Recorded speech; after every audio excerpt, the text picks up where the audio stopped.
नमस्कार मंडळी, श्री स्वामी समर्थ. मी तृप्ती. तुम्हा सर्वांचं माझ्या चॅनलमध्ये खूप खूप स्वागत आहे. मंडळी, आषाढ महिना चालू आहे. आषाढ महिन्याला विशेष महत्त्व आहे. या आषाढ महिन्यामध्ये किंवा आखाडाच्या महिन्यामध्ये आपण जी आपली कुलदेवता आहे तिची पूजा अर्चा करत असतो. अगदी आपण न चुकता जो आखाड आहे तो सुद्धा तळत असतो. पण मंडळी, या आखाड महिन्यामध्ये आपल्या कुलदेवतेची ओटी भरणं हे अतिशय महत्त्वाचं मानलं जातं. मग तुम्ही जर या आखाडामध्ये किंवा आषाढाच्या महिन्यामध्ये तुमच्या कुलदेवतेची ओटी भरली नसेल तर ओटी कशी भरावी आणि का भरावी याची संपूर्ण माहिती आपण या व्हिडिओमध्ये जाणून घेणार आहोत. त्यामुळं व्हिडिओ स्किप न करता अगदी पूर्ण पहा. आणि तुम्ही जर माझ्या चॅनलला नवीन असाल तर प्लीज चॅनलला सबस्क्राईब करा. मंडळी, आपली कुलदेवता ही संपूर्ण कुळाचं रक्षण करती असते. धार्मिक मान्यतेनुसार कुलदेवता ही संपूर्ण कुळाची रक्षण करती मानली जाते. त्यामुळे तिची ओटी भरणे म्हणजे कुटुंबाच्या कल्याणासाठी, सुख समृद्धीसाठी आणि वंशवृद्धीसाठी आशीर्वाद मागणे असे मानले जाते. मग त्यामुळे आपल्याला आषाढ महिना संपण्यापूर्वी येणारा जो मंगळवार आहे, या मंगळवारी, शुक्रवारी अगदी तुम्हाला जेव्हाही वेळ भेटेल तेव्हा तुम्हाला तुमच्या कुलदेवतेची घरच्या घरी अगदी साध्या आणि सोप्या पद्धतीने ओटी भरायची आहे. आषाढ महिन्यामध्ये जर आपण आपल्या कुलदेवतेची ओटी भरली तर निश्चित तिचा अखंड वरदहस्त आपल्यावर राहणार आहे. मग आता ओटी कशी भरावी ते जाणून घेऊ. मंडळी, तुम्ही ओटी मंगळवारी, शुक्रवारी भरू शकतात. आता तुम्हाला घरी भरणं शक्य नसेल तर तुमची जी कुलदेवता आहे त्या कुलदेवतेचं जे ठाण आहे ते जर तुमच्या घराच्या आजूबाजूला जवळ असेल तर तुम्ही तिथे जाऊन तुमच्या कुलदेवतेचा मान सन्मान पूर्ण करू शकतात. अगदी जी नऊवारी आहे, जे खण नारळ आहे, त्याची संपूर्ण जी आपल्याला ओटीचं साहित्य लागतं ते सर्व साहित्य घेऊन तुम्ही तिथे जाऊन तिचा मान सन्मान करू शकता. सगळ्यात महत्त्वाचं, आपल्याला घरच्या घरी ओटी भरायची आहे. मग साहित्य तर हो, साहित्य लागणार आहे. साहित्य काय काय लागतं ते जाणून घेऊ. आपल्याला हळद कुंकू लागणार आहे, एक नारळ, त्यासोबत खण किंवा तुम्ही साडी देखील घेऊ शकतात. आपल्याला तांदूळ लागणार आहे, सुपारी, हळकुंड, खारीक, खोबरं लागणार आहे. यानंतर फुले आणि न चुकता वेणी किंवा गजरा लागणार आहे. 16 शृंगार असतील ते आणणं शक्य असेल ते आणा.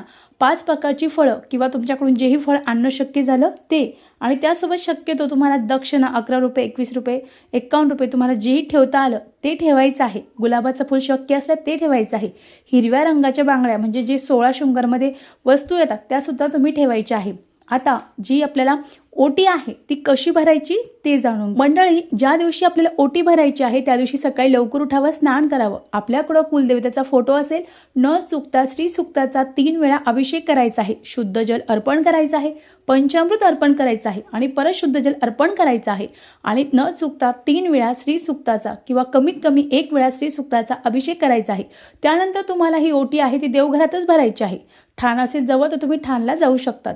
मग तुम्हाला काय करायचं, सर्वप्रथम एक ताट घ्यायचं, चौरंग किंवा पाट घ्यायचा, त्यावर ताट ठेवायचं आणि त्यानंतर तुम्हाला तुमची जी कुलदेवता आहे तिचं विधिवत पूजन करायचं.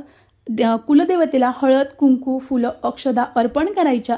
यानंतर जी आपण खण किंवा साडी घेतली आहे ते तुम्हाला एखाद्या ताटात देवतासमोर किंवा कुलदेवीच्या समोर ठेवायचं आहे. त्यानंतर त्या खणावर आपल्याला थोडेसे तांदूळ घ्यायचे आहे. तांदूळामध्ये आपल्याला सुपारी, तांदूळ, फळे असं एक एक घेता आपल्याला 5 वेळा एक एक वस्तू घेऊन आपल्याला त्या खणावर किंवा त्या साडीवर ठेवायचं आहे. त्यानंतर आपल्याला मनोभावे कुलदेवतेचे स्मरण करायचं आहे. यानंतर सर्व वस्तू ठेवल्यानंतर सगळ्यात शेवटी आपल्याला एक विडा आणि जी वेणी आहे ती अर्पण करायची आहे आणि कुलदेवतेला सांगायचं आहे की हे कुलदेवता, तू माझ्या पूर्ण कुळाचं रक्षण कर. तुझा अखंड वरदहस्त आमच्या पूर्ण कुळावर राहू दे.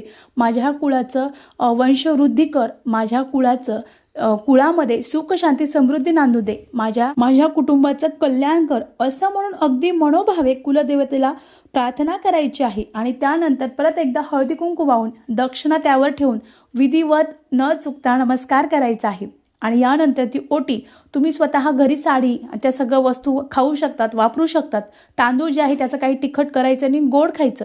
आता या गोष्टी शक्य नसेल तर तुमच्याकडे एखादी आजूबाजूची मैत्रीण असेल किंवा नातेवाईक असेल तुम्ही त्यांना ते देऊ शकतात. फक्त कुळातल्या व्यक्तींना ते द्यायचं नाही. तुम्ही एखाद्या सुहासिनीला त्या वस्तू द्या. आता सगळ्यात महत्त्वाचं, आपण जर आपल्या कुलदेवतेची ओटी भरली तर आपल्या अनेक प्रश्न सुटतात, आपल्या अनेक इच्छा पूर्ण होतात.